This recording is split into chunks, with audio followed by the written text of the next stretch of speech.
ارے بچوں، آج میں آپ کو سناؤں گی جادو کی چھڑی کی کہانی۔ ایک دن اسکول سے واپسی میں اس نے ایک بڑھیا کو دیکھا جو قدرے پریشان معلوم ہوئی۔ جب ربیہ نے ان سے احوال پوچھا تو انہوں نے بتایا کہ کچھ خاص موتی یہاں گر گئے ہیں جو سفید رنگ کے ہیں، جو تعداد میں 11 ہیں۔ بنائی کمزور ہونے کی وجہ سے مجھے مل نہیں رہے۔ ربیہ نے ان کی مدد کرنے کی ٹھان لی۔ کافی تک ودو کے بعد اس نے سارے موتی ڈھونڈ کر بڑھیا کو دے دیے اور جلدی سے گھر کے راستے پر گامزن ہوئی۔ سارے راستے وہ ان موتیوں کے بارے میں سوچتی گئی، اتنے خوبصورت اور چمکیلے، خاصے قیمتی معلوم ہوتے تھے۔ تبھی تو بڑھیا پریشان تھی۔ وہ اسکول سے چھٹی کے بعد کافی وقت گزارتی تھی، اس لیے وہ اکثر گھر دیر سے پہنچتی تھی۔ رات کے کھانے کے بعد تھوڑی دیر گھر کی چھت پر ٹہلنا اس کا معمول تھا۔ آج کافی خوبصورت موسم تھا، بالکل صاف و شفاف و دلکش سا۔ چاند پورے جوبن پر چمک رہا تھا، ہر جانب چاندنی کی کرنیں پھیلی تھیں۔ ہوائے سے پتوں کی سرسراہٹ، اچانک ہر جانب بھینی بھینی خوشبو پھیلنے لگی۔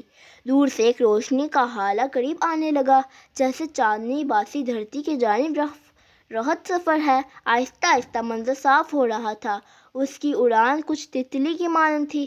بالآخر وہ قریب آ گئی۔ وہ ایک بہت حسین و جمیل سفید لباس میں ملبوس، ہاتھ میں چھڑی لیے ایک پری تھی۔ چاند کی کرنوں سے بنا انچل اس کا ہاتھ میں لیے موتیوں کی چھڑی، چہرے پہ ہر وقت نور کا ہالہ ہے جیسے چاندنی کی مورت۔ ربیہ تھوڑی سی پریشان ہو گئی، لیکن پری نے اسے حوصلہ دیا کہ وہ اس کے احسان کا بدلہ چکانے آئی ہے۔ پری نے اسے بتایا کہ اسکول کے بعد اس نے جس بڑھیا کی مدد کی تھی، اصل میں وہ میں تھی۔ مجھے سب چاند پری کہتے ہیں۔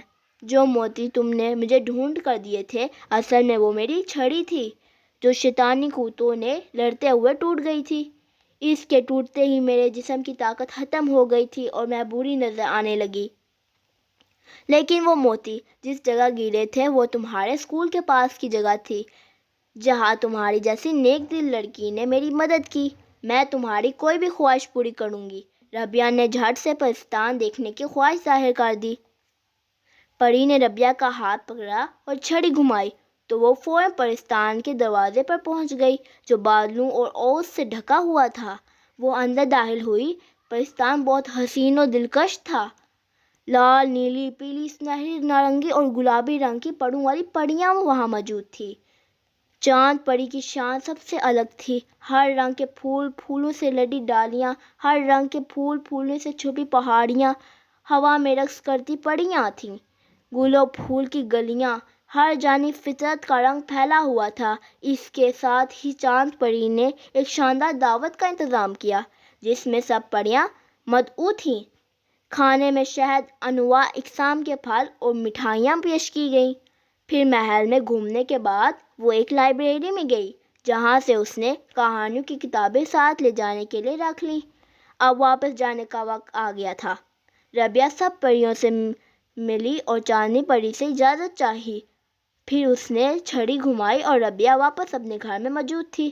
اس کے ہاتھ میں بہت سی کتابیں تھیں۔ چاند پری نے اسے تحفے میں دی تھیں اور وہ بہت خوش تھی۔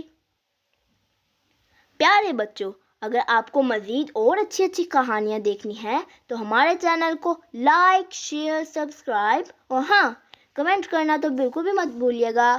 بائے۔ اب میں آپ سے ملتی ہوں ہمارے نیکسٹ ویڈیو میں۔